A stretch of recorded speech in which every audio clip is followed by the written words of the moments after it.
Hey, bookish friends! I am trying to refilm a clip that I deleted, and it is taking, this is my third or fourth time, but we'll get there. May wrap up. I did finish Birdsong. I do have a spoiler-free in-depth review for this as its own video that I'll link in the cards. For 7 different stories by 7 different authors. I was impressed by how many of I enjoyed all of them. I think the lowest I gave one was like 4 stars, which is pretty good. I did read Anne of Windy Poplars. This was the April pick for the mod read along that Chantal Reads All Day is doing, and this was only my second time reading it. It had been at least 10 years since I've read it, and I remember this one being my least favorite because it was my first time reading an epistolary novel. And the problem with this format is it's mostly told just Anne's letters, and there weren't any other characters to balance out all of the pages and pages and pages of uninterrupted Anne-ness. So it felt like going back to the beginning of Green Gables when she just talks and talks and talks. And I did still enjoy it. I know some people are like, oh, I wish we would have gotten Gilbert's letters, but the only Montgomery book I read from a male perspective was Kilmeny of the Orchard, and I didn't like that one. So I'd rather not have Gilbert's letters and think better of him as a character than have them and have his character ruined. I'm sorry if I'm talking fast. I'm just trying to get these done before my husband gets back with our youngest. I did finish He Should Have Told the Bees by Amanda Cox. I borrowed it from my library, but I just returned it this morning. Whoops. This was on my 25 to read in 2025 list, so it was nice to check that box. And this follows Beckett, who was mostly raised on a bee farm, and her father dies, and she's sort of agoraphobic, so she doesn't like to leave home, and now she's faced with, how do I get groceries, how do I get farm supplies, and all these things on her own. And then we also follow Callie, who is trying to get her own storefront going with her natural products business, and her mother, who's been alcoholic all of Callie's life, shows up and wants to go to rehab. This first time the mom is initiating this process, and then Callie finds out that she is responsible for paying for it. And it was good to have those two women facing trials. Their paths do intersect in the book, and have that be the focus versus a lot of Christian fiction is romance, and there was a little bit for each of the characters, but that was not the main focus. The reason those storylines were in there were to show people who are closed off, letting gradually more and more people in. And I read the last Mrs. Polifax book. I think this makes the second series I've completed this year. And while it feels good to have another series off the list, I'm very sad that I will not read another Mrs. Polifax book for the first time. I might try out some of Gilman's other books, but I haven't heard as many good things about it. In this one, we follow Mrs. Polifax and John Sebastian Farrell, who's in a few of the other books, to Syria because a woman who thwarted a terrorist attack was kidnapped, and the CIA wants to know what happened to her and if she's still alive, where she is. And a lot of the swearing in this book was either at the very beginning or at the very end, and not very much in the middle, even for Farrell. So it's positive. Oh, I'd also drew this for mystery or suspense book. And yes, if you've not tried Mrs. Polifax, please do. She is a lovely character. I love her spunk. And I know Gilman didn't write books set in places unless she had traveled to them. The exception being Ubangiba, which is an African country she made up, pulling from African countries she had visited because she didn't want there to be a negative view of any particular African country. And yeah, I'm gonna pause here to insert my other clip, and then I'll be back with the books I actually read this week.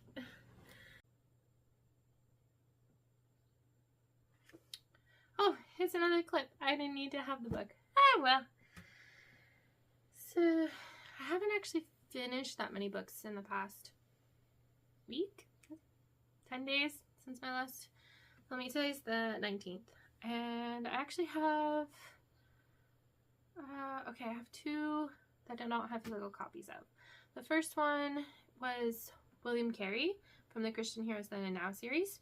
This was the missionary story I finished with my kids. I don't know if they liked this one as much as some of the others. We might be getting kind of burned out, so it'll be good to take a break for the summer soon. Let's see, William Carey, he's kind of sickly, but he ends up in India, but possibly Bangladesh, what is now Bangladesh.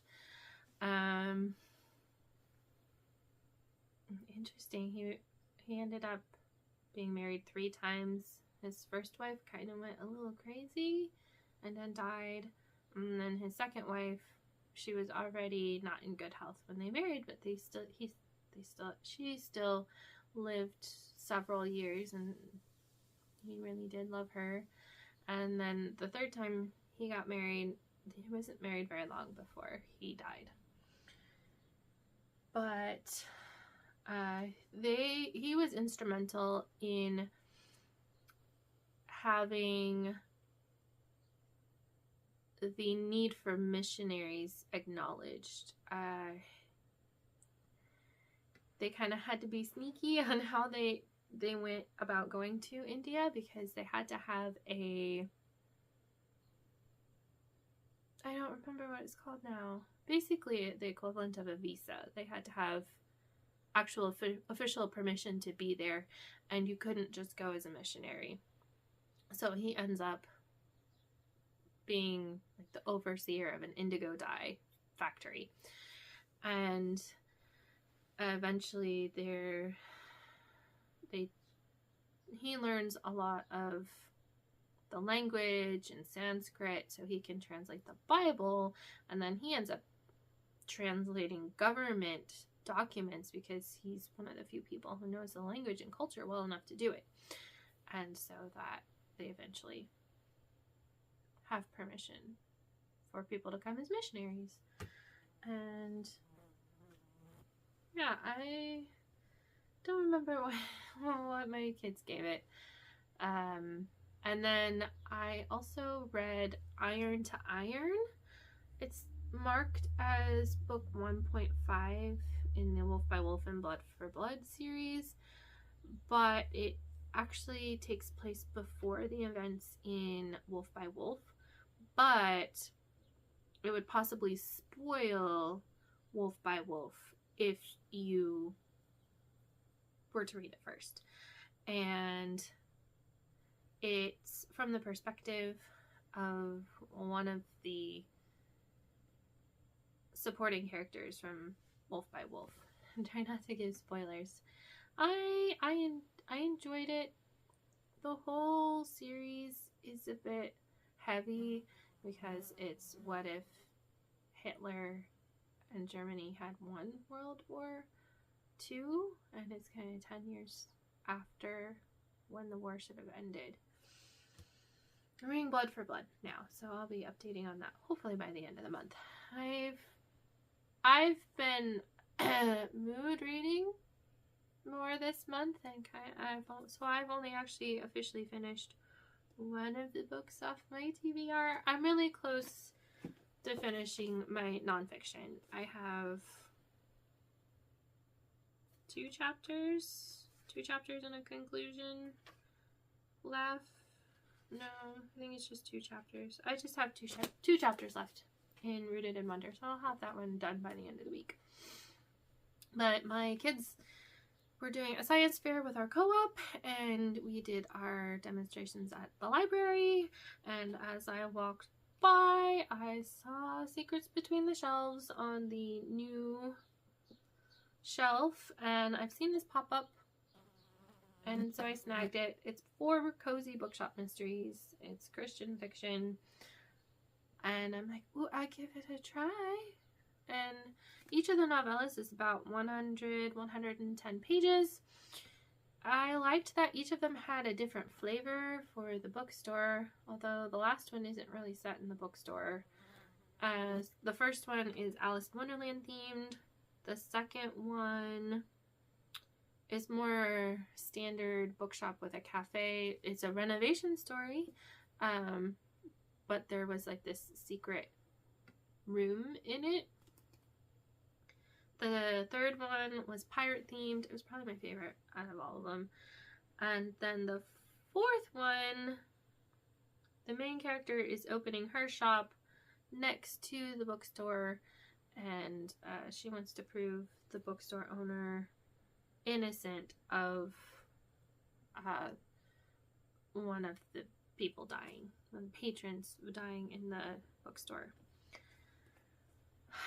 I maybe shouldn't have just read them all back to back. Maybe I should have spaced them out, because they all kind of started to blur together by the end.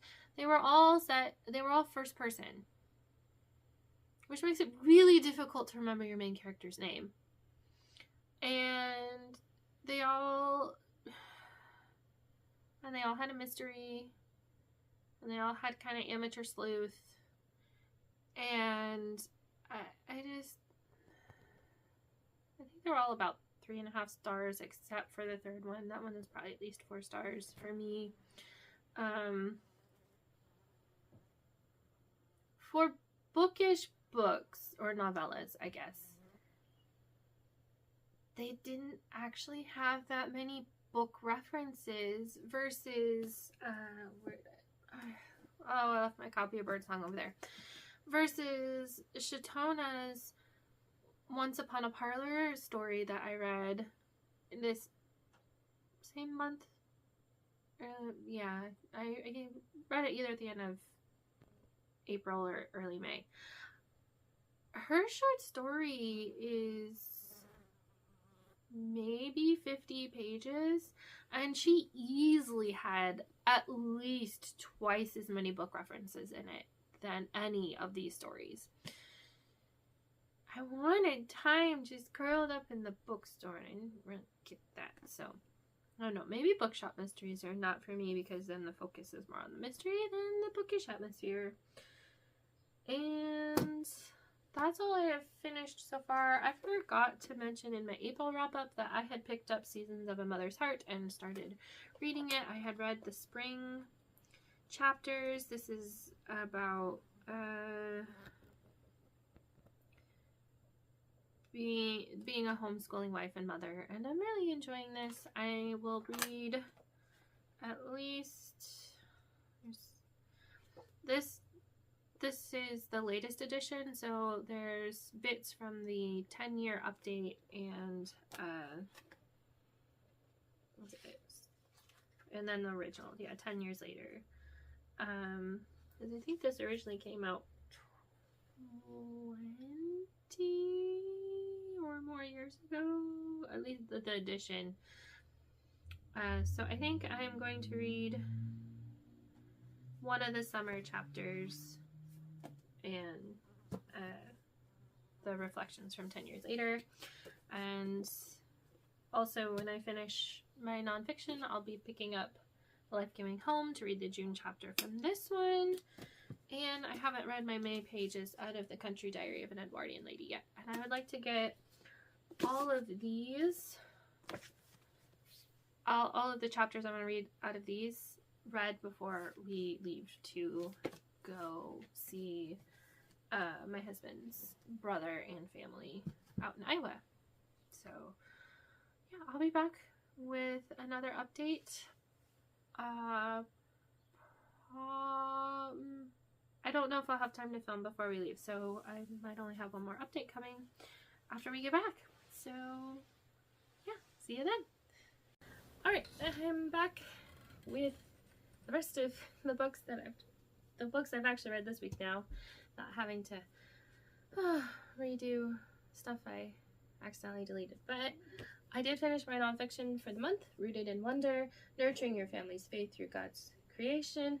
I really did enjoy this. She takes nature and points to the Creator with it, and she had a lot of read your kids this scripture and then ask them these questions, which I hope to do eventually.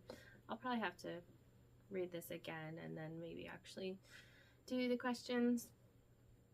And I've tried several books with the hope that they would be like this one, of actually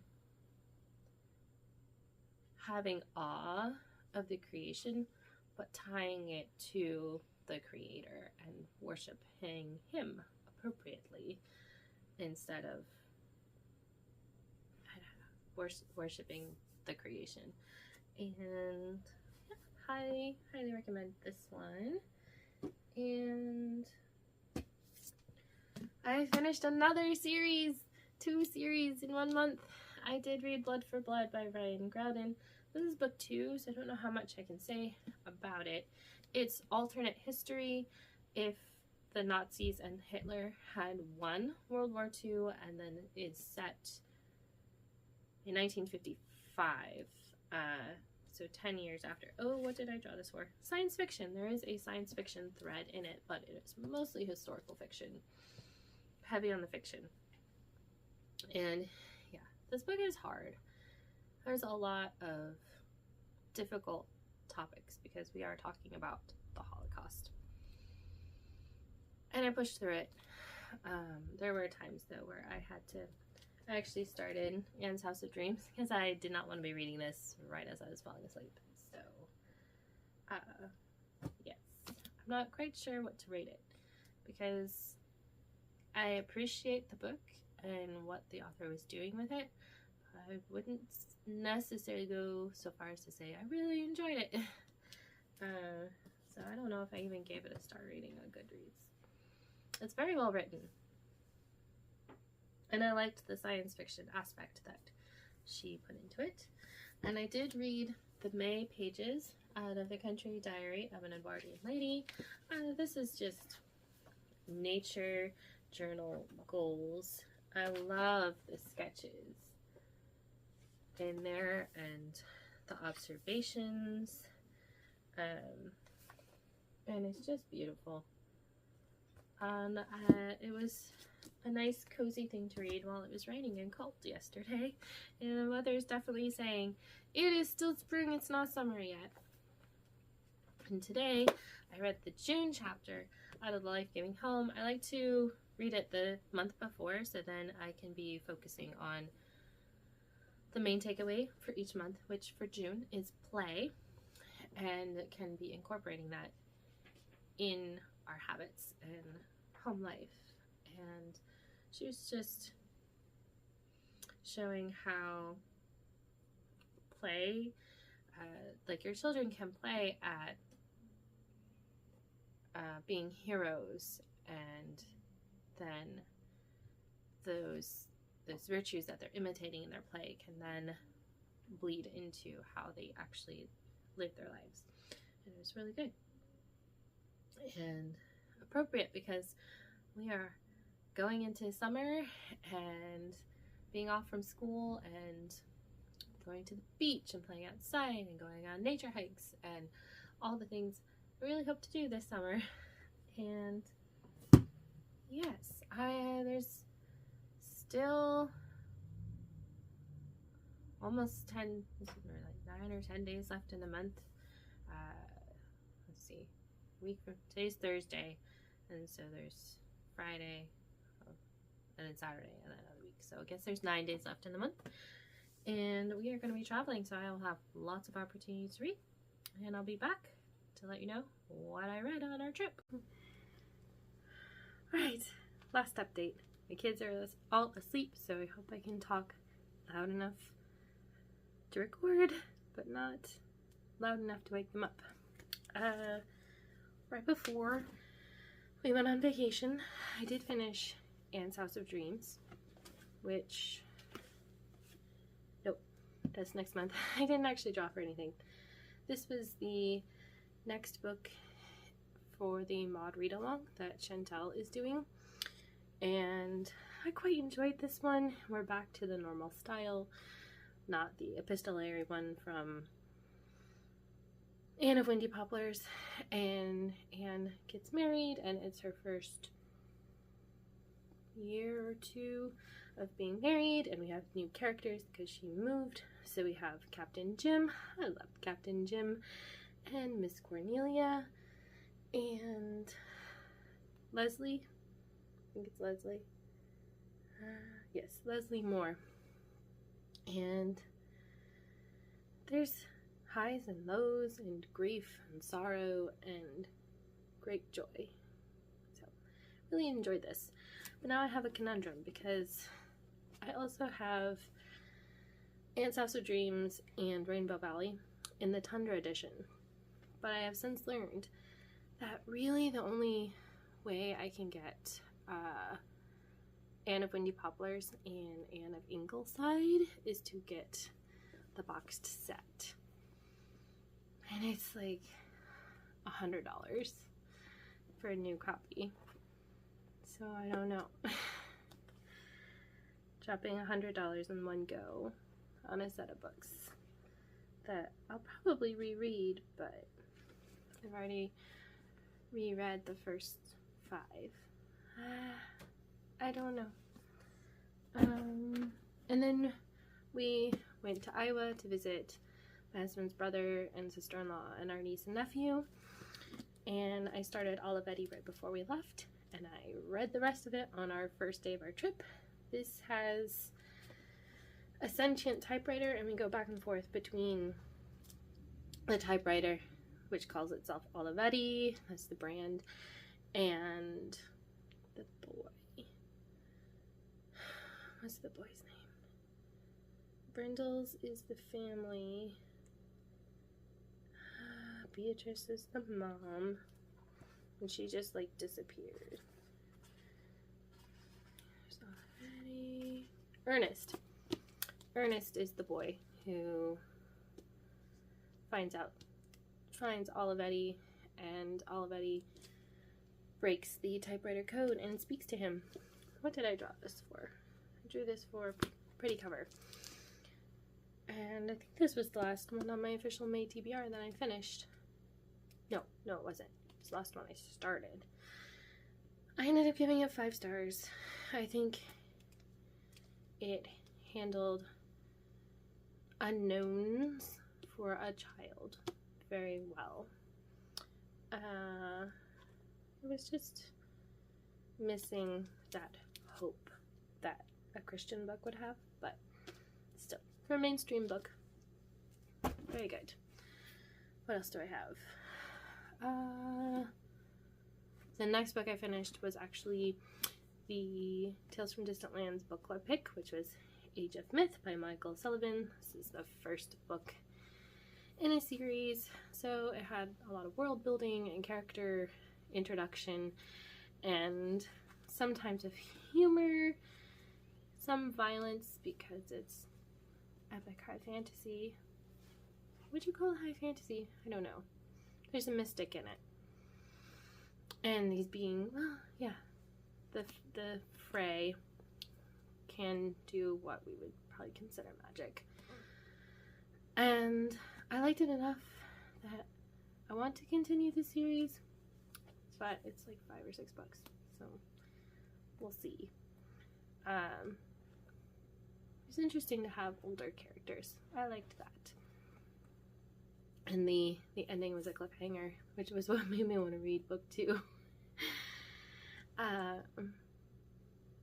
Yeah, we mostly follow Wraith, who is hunting with his father, and they're on the wrong side of the river, the Fray side of the river, and this Fray, who the normal humans think are gods and are immortal, kills Wraith's father, and then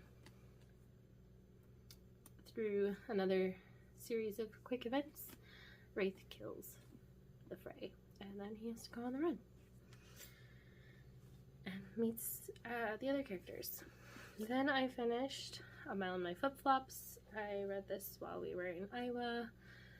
I started it on our trip out there and then finished it right before we left to come home. And this is a renovation book. It was a good time to read it because it starts, found a paper I was looking for. It starts at the end of the school year, and I read this last week of May. We follow Gretchen, who has kind of been stuck. Her fiance dumped her right before her wedding, and she gets hooked on HGTV and Ben & Jerry's ice cream. And then she looks at her life, and she's in this tiny apartment with her growing puppy and wants to turn her life around, but she can't afford to buy a house where she lives that is a decent house, so she buys a fixer-upper because her dad's a retired contractor, and she works on flipping this house. I don't know how realistic the 6-week deadline is, because I've had to do, my husband and I have had to do some renovations on our house, and then we've also had to hire people to do stuff, and it took months for our handyman to be able to do our windows and stuff. So 6 weeks seems a bit short, but I did really enjoy it. I'm not gonna keep it though. I might pass it along to my mother or put it in a little free library. And then last book I read for the month was Road Trip Rescue. This was a great book to read on the way home. We follow Kimmy, who's missing part of her right arm, just like the author. And her dog has been missing for 2 years, and she thinks she sees a picture of him in a magazine and wants to go get him. Her parents are very hesitant, don't want to do it, especially because I live on a farm, and I have friends who own farms, and it's really difficult to find people to take care of your animals while you're gone for any amount of time. But her aunt goes off every summer, and Kimmy convinces her aunt to go toward the way that her dog is and to take her with her. And yeah, it was a really good book. Forgiveness and restoration are major themes in this book, and it's a Christian book, and there are references to God and prayer in here, and I really appreciated that. This is actually the first book in the series, but I don't know if I'll continue the series or not. I think they're very episodic and not actually connected. And this book was highly referenced in one of my favorite books, Clock Tower Bound, and so I was glad to finally read it. And so when I go to reread Clock Tower Bound, I'll know more about this book to put everything in perspective. And that's all I read for the month. I'll have the rest of my stack over there, so I'm not gonna hold all of them up, but I can hold these up. Just imagine double the stack. I did read some library books and some ebooks this month, and that felt really good to be utilizing my library more and to actually make some progress on some ebooks I had bought. And yeah, I'm not gonna do my journal update because I want to just keep this short, but I did cross off my finish 3 series goal for the year, so I feel really good about that, especially because I finished 2 of those series this month. And then I read the first book in at least 2 series this month. It's an ongoing process. Well, let me know what your favorite book was that you read in May, and I'll see you next time.